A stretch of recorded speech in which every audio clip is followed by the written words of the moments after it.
In recent years, Spanish cured ham has become an increasingly visible fixture in Vietnam's burgeoning luxury food market.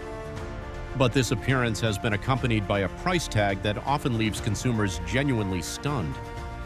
A decent quality Iberico ham leg can easily fetch tens of millions of Vietnamese dong, and the truly premium top-tier selections are not infrequently priced well into the hundreds of millions.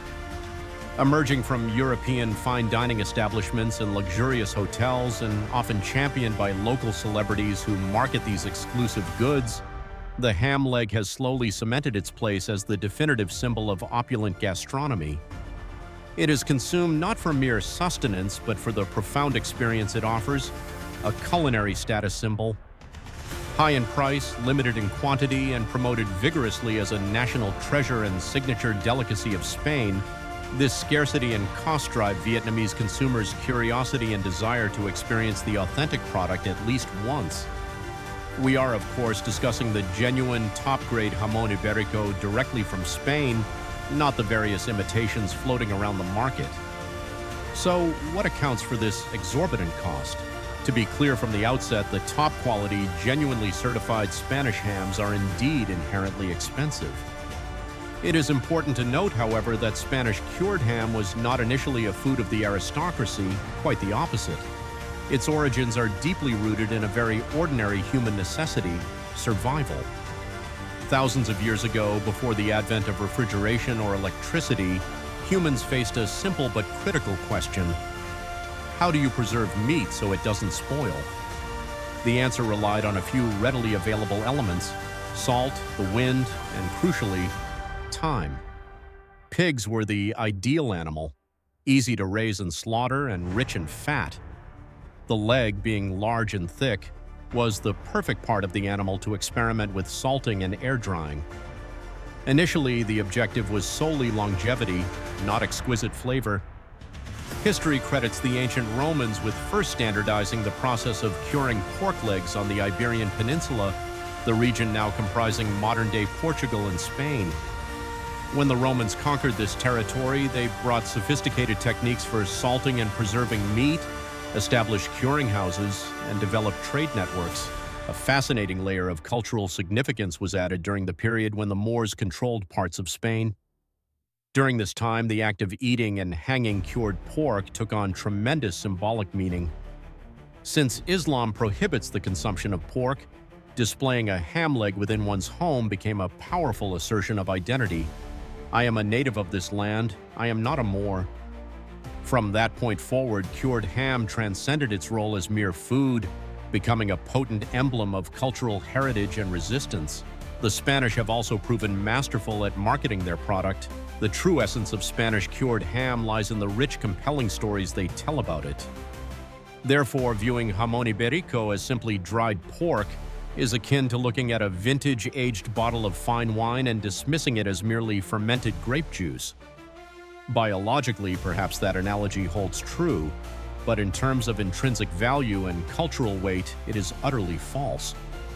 Authentic Spanish cured ham, particularly the premium Jamón Ibérico Bellota, is a meticulously crafted product of patience, terroir, and the relentless passage of time. It is not created to fill the stomach, but to elevate the palate.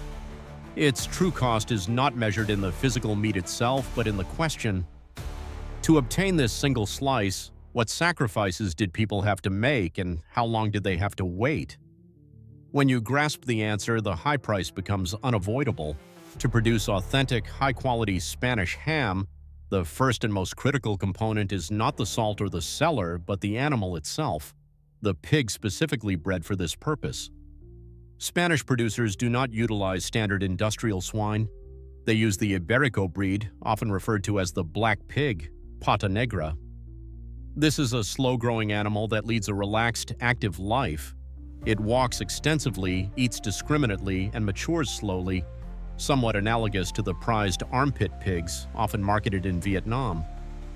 A vital characteristic of this breed is that its fat does not accumulate in thick external layers, but rather infiltrates and marbleizes the muscle tissue. When sliced, the meat reveals delicate white fat veins running through the lean muscle, creating a pattern reminiscent of marble.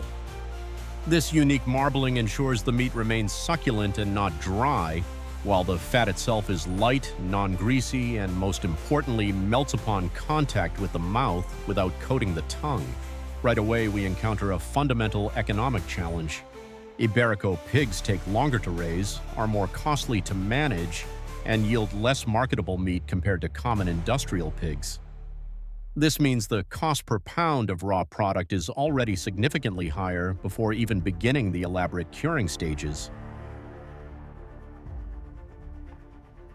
But if the process stopped merely at the breed, the price would not soar to its current astronomical heights. The true turning point lies in the pig's diet. The most expensive and revered ham is labeled Bellota, meaning the pig was fed exclusively on acorns. Spain possesses vast natural oak forests and mixed woodlands known as dehesas. These are not industrial plantations, but centuries-old agroforestry ecosystems. The Iberico pigs are allowed to roam completely freely in these forests, foraging for fallen acorns, bellotas, and exercising all day.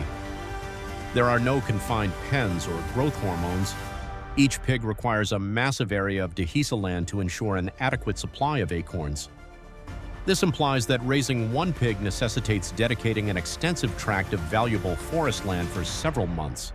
You simply cannot raise thousands of animals on the same area as in industrial farming. This inherent limitation ensures that the production volume remains extremely low, while the land costs are prohibitively high. Acorns are rich in natural oils, specifically monounsaturated fats. When the pigs consume these acorns, their fat becomes less pungent, developing instead a distinct complex aroma. This foundational diet creates the flavor profile that commercial hams can never replicate. Thus, during the lengthy rearing period, costs continually escalate. Natural feed, specialized labor, high land use, and rigorous health control. Yet the producers receive no immediate return. They are investing in a product whose success won't be known for years. With conventional pork, slaughter leads directly to sale. With Spanish-cured ham, slaughter marks only the beginning of the long journey. The fresh legs are initially preserved using salt. The salt must be natural sea salt, free of additives or preservatives.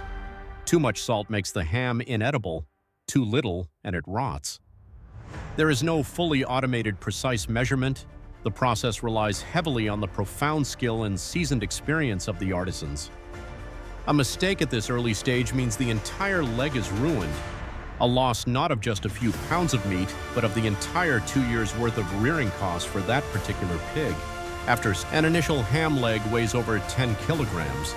After several years of hanging, it loses water slowly, eventually stabilizing at only 6 or 7 kilograms, meaning nearly half its original weight has evaporated.